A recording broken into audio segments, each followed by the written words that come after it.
Assalamualaikum warahmatullahi wabarakatuh.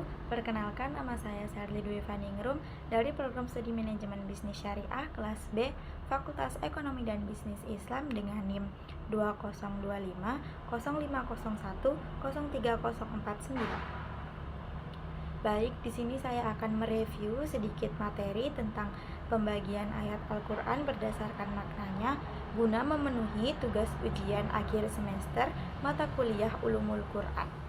Baik, langsung saja pembagian ayat Al-Quran berdasarkan maknanya dibagi menjadi dua, yaitu ayat muhkam dan ayat mutasyabih. Ayat muhkam adalah ayat yang maknanya sudah jelas, sedangkan ayat mutasyabih adalah ayat yang maknanya masih samar-samar dan masih membutuhkan penafsiran yang lebih dalam. Dasar pembagian ayat ini sudah dijelaskan dalam Quran surah Ali Imran ayat 7, yang dimana Allah sendiri yang membaginya menjadi dua jenis, yaitu ayat muhkam dan ayat mutasyabih. Di sini Allah juga menjelaskan tentang ulumul kitab. Ulumul kitab adalah bahasa-bahasa pokok yang ada dalam Al-Quran. Jadi ayat muhkam adalah ayat yang mengandung akidah dan syariah. Jadi ketika Al-Quran mengatakan bahwa Allah itu Esa, Allah itu tunggal, maka hal itu sudah benar dan tidak boleh ditafsirkan ke hal-hal yang lainnya. Seperti yang sudah tertera dalam surah Al-Ikhlas, Qul huwallahu ahad, yang artinya katakanlah dialah Allah yang Maha Esa. Di sini diterjemahkan esa atau tunggal dan menggunakan kata ahad, bukan menggunakan kata wahid, karena kata wahid mengandung unsur bilangan, dan apabila ada satu maka ada dua, tiga, empat, dan seterusnya. Seandainya Allah menggunakan kata wahid, berarti Allah bukan menjadi satu-satunya Tuhan, tetapi ada Tuhan yang lainnya. Disinilah dilihat salah satu mukjizat Al-Quran dari segi bahasa, yaitu tidak terdapat kekeliruan dalam penggunaan kosakatanya. Bahkan untuk kosakata yang maknanya sangat luas pun, Allah menggunakan diksi atau kosakata ahad yang menunjukkan tunggal. Seandainya Al-Quran yang membuat itu adalah manusia, maka bisa dipastikan bahwa di dalamnya akan terdapat sangat banyak sekali kekeliruan. Tetapi Allah membuktikan bahwa Al-Quran bukan hanya sekedar kitab biasa, tetapi juga mukjizat. Bahkan dari pemilihan kosakatanya pun sangat teliti. Contohnya pada kalimat Alhamdulillahirobbilalamin, di sini Allah memilih kata Rob. Padahal ada banyak sekali kosakata yang mengandung makna yang sama. Tetapi kata Rob di sini menunjukkan bahwa Allah bukan hanya sekedar menciptakan, tetapi juga merawatnya. Allah tidak hanya menciptakan alam semesta dan meninggalkannya begitu saja, tetapi Allah juga merawatnya dan memeliharanya mulai dari aspek yang terkecil sampai aspek yang terbesar. Contoh bahwa Allah merawat alam semesta adalah Allah memberikan sumber daya alam seperti air, tanah yang subur, dan tumbuhan yang kemudian memberikan rezeki untuk manusia dan makhluk lainnya. Yang kedua ada ayat mutasyabih, yaitu ayat yang apabila tidak ditafsirkan lebih dalam, maka maknanya akan menimbulkan kekeliruan. Contohnya pada ayat Al-fitnatu asyadu minal qatl, yang katanya artinya adalah fitnah lebih kejam daripada pembunuhan.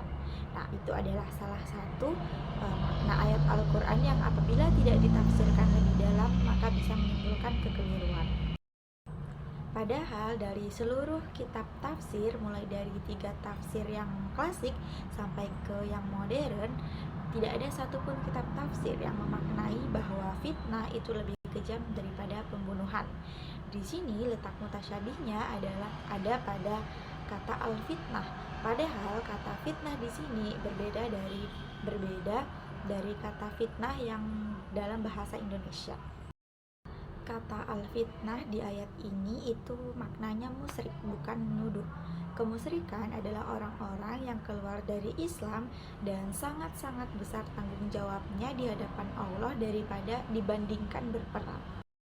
Perang dalam Islam itu bukan perang perebutan kekuasaan, tetapi perang untuk merebutkan hak-hak mereka yang dizolimi. Maka Nabi pun hijrah ke Madinah dan menyusun kekuatan, sehingga terjadilah perang yang namanya Perang Badar.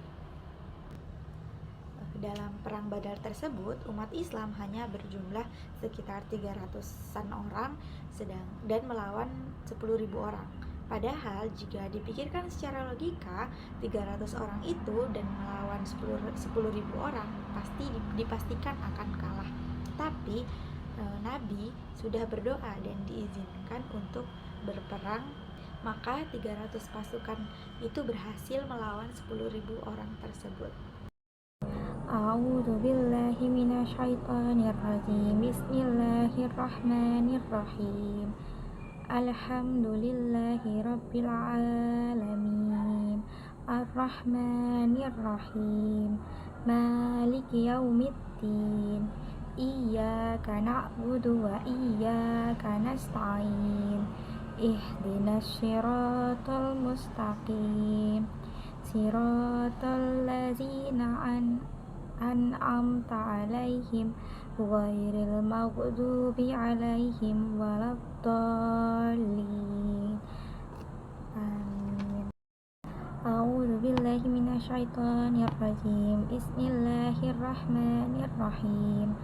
Tabarakalladzi biyadihil mulku wa huwa 'ala kulli syai'in qadir. Alladzi khalaqal mauta wal hayata liyabluwakum ayyukum ahsanu amala wa huwal azizul ghafur. Alladzi khalaqa sab'a samawatin tibaqa ma tara fi khalqir rahmani min tafawut farji'il basara hal tara min futur. Shadaqallahul azim. Demikian sedikit materi yang bisa saya review guna memenuhi tugas ujian akhir semester mata kuliah Ulumul Quran.